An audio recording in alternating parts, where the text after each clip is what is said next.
этнограф, фольклоршы, қоғам қайраткері Ыбырай Алтынсариннің құрметіне арналған виртуалды әдеби сағатымызды ұсынамыз.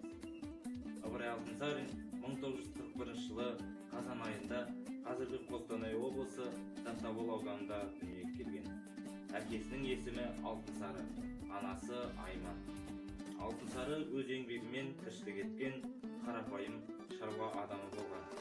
Ал анасы Айман арғын руының ішіндегі Шеген деген бидің қызы. Әкесі Алтынсары Ыбырайдың 3-4 жасында қайтыс болып кетеді. Сол себептен бала Ыбырай атасы Балғожа бидің тәрбиесінде болады. Балғожа би кішкентай Ыбырайды Орынборда ашылған орыс қазақ мектебіне оқуға беріп, өзінің өлең хатын жолдайды. Өлең хатында: үміт еткен көзімнің нұры балам, жаныңа жәрдем берсін хақта қалам. Атаң мұнда анаңмен аман есен, сүйіп сәлем жазады, бүгін саған желінген. Ыбырай қазақ хрестоматиясына кірген өлеңдерінде де алға-ағарту идеясын көтереді. Оның кел балалар оқылып, өнер білім башқұрттар өлеңдері осындай мақсаттар туған.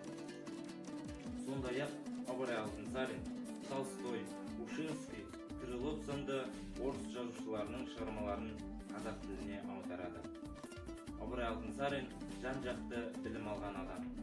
Оның ғылыми қызығушылығы этнографияны да қамтыған.